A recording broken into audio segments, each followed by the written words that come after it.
what's his name? Eddie Osana. Yeah. It was interesting, and I couldn't Yeah. relate alone. I wanted everybody to relate, so I sent it to everybody here. The first one, I think we all experienced this at some point, which is the honeymoon stage. And like he said, this is when you have just arrived and abroad is still shacking you. Content creating. He said the period where you would just be snapping photos and using it to pepper people in your home country. It can sweet. So now the next stage says the irritation phase. Even the stage has given it special. So he says this usually happens after your first bill arrives in the mail. And the money you came with is depleting so fast. Bills are pouring in. And you begin to wonder if going abroad was a good idea in the first place. My sister. It is not a season to preach love.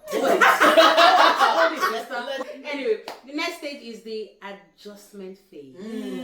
You must adjust now. He says this is where you come to the conclusion that sakpa, which is hunger. I'm being broke. Yeah. It's a global entity.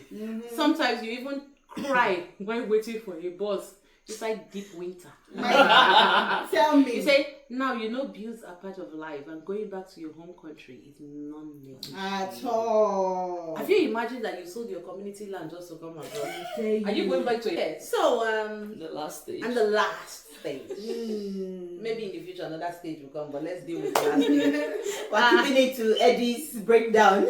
After all said and done, we still get to the mastery stage, which is the last stage. And it says, at this point, you can now take night shift during winter. With your full chest. Which is your driving. With your full chest. That's after putting all the layers. With your full say, life abroad is beginning to make sense a bit. And you are now a bit settled. You are now sending money home and about to even invite your family to visit you abroad. In fact, you've also learned small accents in some cases. You say you've even put money for down payment of a house. We have arrived. Now the question is, which of this stage are you currently in? I'm still adjusting, You see, this mastery stage brings me to when I first came. When I first came, I was working at a job, and then they were mostly Indians, and it was so bad that when I would come home, I would tell my sister, you go, you come. Oh no. Go to this place, go there. I can remember that. I'm hiding my face. My sister said, please, don't teach my children. My kids are growing up. But now that I've left that place, I'm now in the awesome place. Hi, I'm just calling in. Have you gotten the walker? Oh, you've not? Oh, yeah. Then I come home. Oh my God, how you doing? When did they share That's true, I can remember that. I think that was January, February last. At Buka place. And then she's like, you go. And she was trying to call one of her friends. Yeah. What's the meaning of this? You go. And she you go. What? I couldn't hold it. I'm like, please, what is this?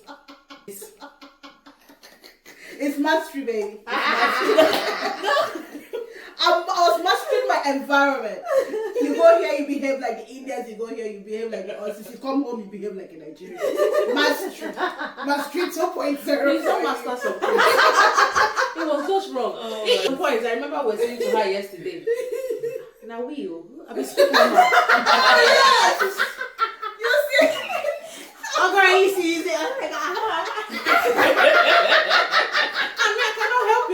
I'm like, I'm sorry, I've been working with a lot of Aussies. Oh my goodness. It was more like, I beg Joy, we are home. We are home. Did they remind her? On the stage, switch. You know it's somebody. But it tires out your brain. I know, yes. It tires out your brain. Let me give you an example again. I was talking to one of my colleagues. We were doing shifts together. So I was like, so I go back home and this is. Then when I go back home, I will not do like this. She said, are you speaking different languages? I swear to God. She had to ask me. She said, I think sometimes you forget when you go back to speaking your language. I just put my head down. I don't know how to say. I've caught myself a few times. Yeah. When I'm saying something to someone, I will not say she.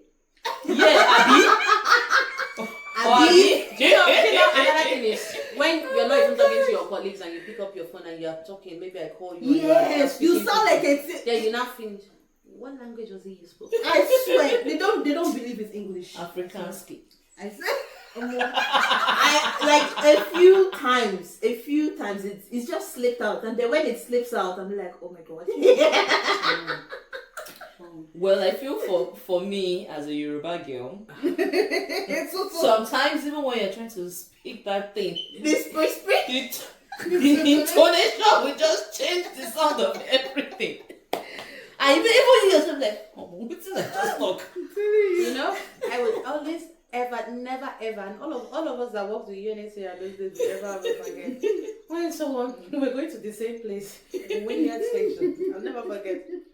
And so where are you going? You know the culture in us because he's quite elderly. I'm going to Winner. Okay. Okay, that means we're going different places. Oh my goodness. But even as they announced Wynyard, the guy not a hero. We got to the station, we saw him. So you say you're going to Winner. This is Winner. And so this, you remember, I don't know if he's still here, but I've never ever met him. And so the other place that cracked me up, we went to the house. So UNHCR would do fundraising for the refugees and all that. So we go to this house. And after knocking, man said, hello. Yoruba man. You know, the part where you don't say, oh my name is Maria, what for you? Could not talk. Because the LA got us off guard.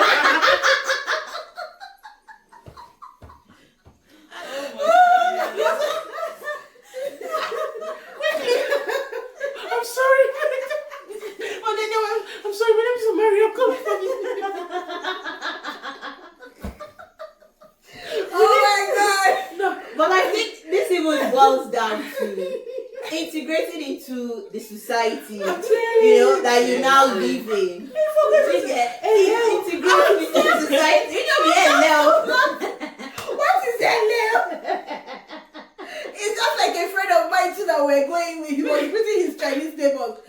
Good afternoon. Well done, no. You don't relate. You might you say hello. And this, he was still carrying like something that looked like our Ghana mosquito. I forgot it was there. I said, so how have you been coping in this country? valid question. I had to ask him, and he looked at me and said, my sister, I'm not coping. He said the other day, I felt bad. He said the other day he told the bus driver when he was going, and the bus driver heard something and took him to him. Oh my God. So now he learned how to use the map and show the person on the map. Yeah. Man, you don't relocate at another age.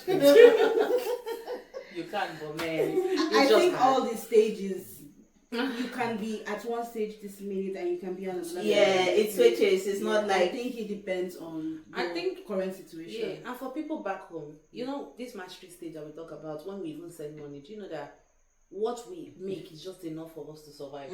Most times. And if you're not doing, and this is maybe where shift job has an advantage, because you can pick an extra shift just to meet a demand. Yeah. But if you are doing a strictly 9-to-5 job, there's nothing that increases in your income. It's set. So there are people that, so it's all the shift workers, and it takes a lot to just really remain a shift worker. So people that are doing 9-to-5, most times they have to forfeit something to meet up with a demand. Exactly. It's totally not actually. Okay, sorry. I wanted to say that I think the only difference between us and them is the exchange rates. Sometimes, because maybe your $1,000 here or your $100 here is but you know that there's currently inflation. Even the prices of everything too is high. I used to remember when Susan would tell me, I want to take Sunday shift too because there's something I want to do back home.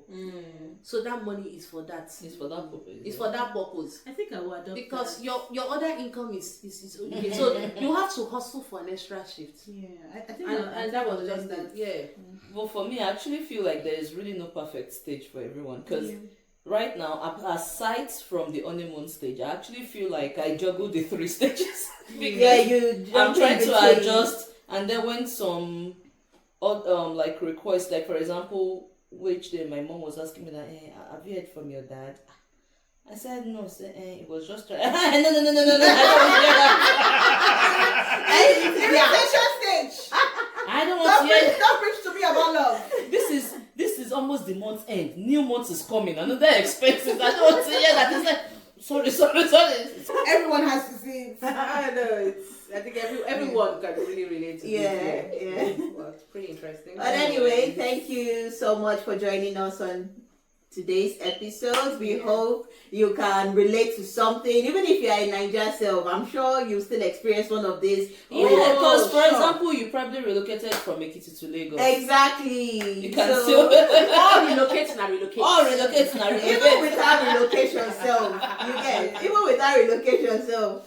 When you start coming into your own as an adult, as an individual, an independent human, you still experience. You know what I just remember? There are some parents that used to say something like, when the children are 18, 19, they're happy to move out. Did you know that half of them move back in? Yes, now. I'm like, so I've seen parents say, oh, when my daughter moved out, it's like, when? And now she's back in. After the 1 year fee. They only went and saw life for 2 months, 3 months. Now I'm coming back. Yeah. the same house that they couldn't wait to get out. Then they started understanding their parents. Yeah, you'll be more forgiving. Anyway, that's it. Anyway, we hope you've enjoyed this. Like, share, subscribe, follow us everywhere.